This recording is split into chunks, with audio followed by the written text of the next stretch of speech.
You're not stuck. You're just one decision away from becoming the person that you've always dreamed of. I know, because I've been there, feeling like the world is moving forward while you're standing still. But let me tell you something. The power to change your story is already in your hands. The first question I want you to ask yourself before you get any further into this video is, how will I treat a girl like me? Before you even keep on watching, ask yourself that, because if you're not willing to do some self-reflecting, then you don't belong on Sullivan Grace's channel, because we are all about accountability over here and truly striving to be our best selves. And that starts by being honest with yourself. If this is your first time seeing me, my name is Sullivan Grace, and I produce faith-based, motivational, and inspirational content for the girlies in their 20s to really inspire us to show up and be our very best selves. And today we are going to be getting into the nitty-gritty of why being selective in 2025 is a must. It's not a want. It's a must for you to thrive and be your best selves. I want y'all to think about a Chanel bag, okay? Every girl loves to picture their Chanel bag, the Porsche. For me, I'm a bad girly. Purses are cute to me, but I love me a good, cute car. And my dream car is a Porsche. I usually don't even tell people my dreams, but since we gang, you know, I know that y'all aren't haters over here on my channel, because you got to be careful who you tell your goals and your dreams to. So I feel like we cool like that. So I'm going to tell y'all that my favorite and dream car is a Porsche. So when I think about a Porsche, I think about luxury, I think about sleek, I think about just state of the art everything, right? I know that it's going to take a lot of money to maintain a Porsche once I finally get one. And when I think about a Porsche, I think about the fact that everybody can't have one. You have to be of a certain caliber. You have to have a certain amount of income in order to get a Porsche. Everybody can agree on that. I want you to think about yourself as your favorite luxury item. If you're not selective with your time, you're not selective with your energy, you're not selective with the people that you surround yourself with, you're not selective about the men you allow around you and your relationships, you are setting yourself up for failure. I know that might sound a little bit harsh. You like, girl, we just met. If you new here, I'm sorry, but I get real when it comes to holding people accountable. You have to be selective with yourself. If you aren't selective with yourself, nobody else will be selective with you. So in this video, I'm going to tell you 3 areas of your life that you need to be selective in order to increase your value and truly upgrade your life. Number 1. Now we all need to hear this one. I know this is what I go to sleep watching videos about, and it is relationships. Before we get into anything else, your first relationship needs to be with God, right? That needs to be your number 1 priority, and then it's yourself. Okay, your relationship with yourself is extremely important, and then it's the men. Okay, you need to be selective about the men that you surround yourself with. Now, this was something that it took me a while to learn. When I was in college, I was a little bit of a wild girl. You know, anybody who wanted to go on a date, I wanted to go on a date. I was just experimenting. I was doing whatever I wanted, pretty much. And every girl deserves that moment, right? But when it's time to grow up, it's time to grow up, and there's no more time for games. So guess what? I had to get clear on what I wanted in a relationship and sit down and write out the qualities of my dream partner. And when I did this, I realized that my dream partner had to have everything that I could offer in a relationship. My dream partner has to have a college degree. I'm sorry. I have a college degree. I graduated with honors. Education is very important to me. So you got to have a college degree because it shows me that you can commit to something and that you can finish it out. Number 2, you have to be emotionally intelligent. I've been in therapy for about 2 years now, so I know what it means to really deal with your emotions and to not let things get the best of you. So you gotta come with something, some type of emotional maturity. You have to have done the work, because I didn't do all this work for nothing. You're not about to come into my life and ruin it. You're not. I refuse to date down. I know they be wanting the black girls to come save a man. I'm not saving anybody, unfortunately. I refuse to date down. You have to come and teach me something. I know I'm in my early 20s, so I'm not expecting a man to be a millionaire, but at the same time, you have to be on that level of thinking, because I know regardless, I am who I surround myself with. So I can't be just surrounding myself with anything, and next thing I know, you dragging me down because you're not ambitious. Been there, done that, don't need it.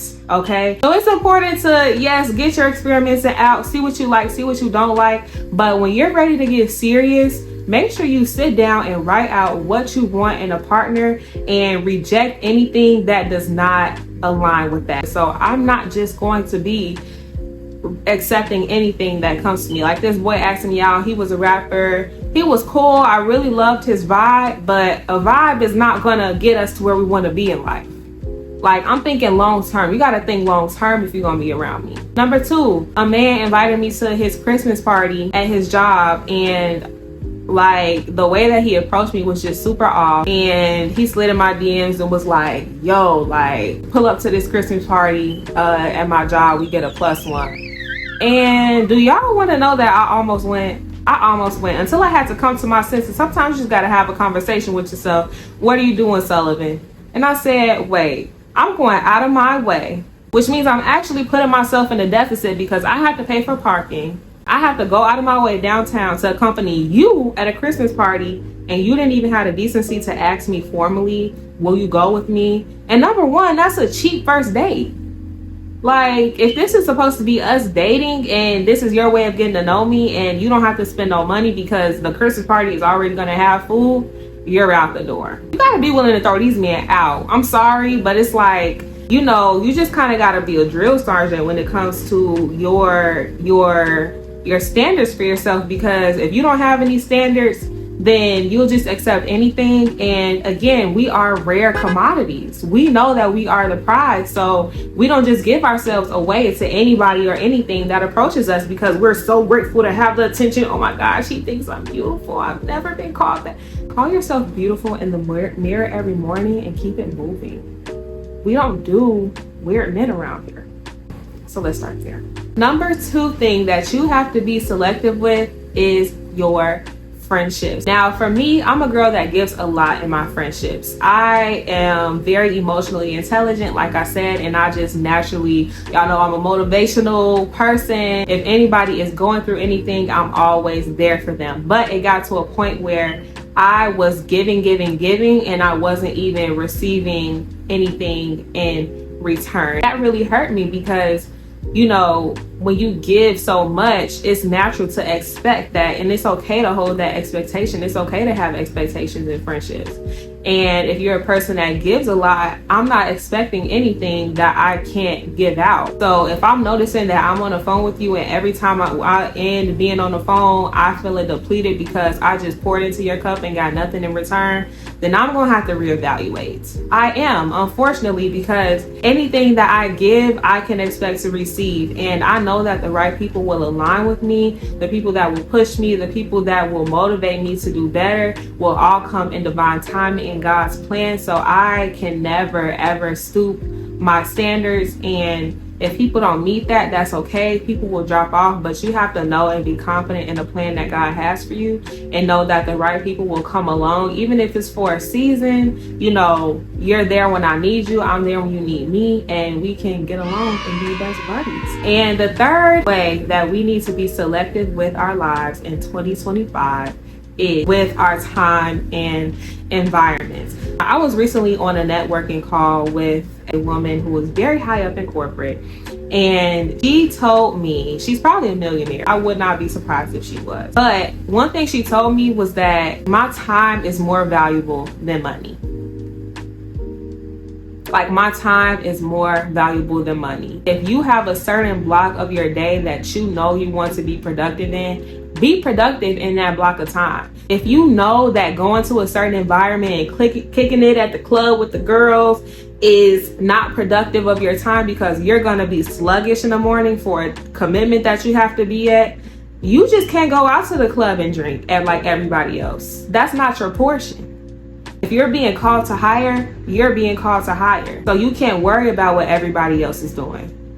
Be selective with your time. Be selective with the environments that you're in. You're not going to see a Porsche parked at a McDonald's because they don't belong in that environment. Maybe you will, I don't know. Things be crazy nowadays, but for the most part, you won't see a Porsche just parked anywhere because it's valuable. You are a valuable person. You're not gonna just be anywhere. Like, you have to think about the woman that you want to become and show up as that. You can't just sit and do what everybody else is doing. That's not your portion. God has you on a straight and narrow path. You got to stay on that straight and narrow path. It might be tempting to go over on the other side, but you can't do what everybody else is doing. You are valuable. You are chosen for this. Like, nobody else can compare to where you're going. God is going to take you places unimaginable, but you have to stay the course, and you can't do what everybody else is doing. It's hard, but heavy is the head. So all in all, I really hope that you all took a lot from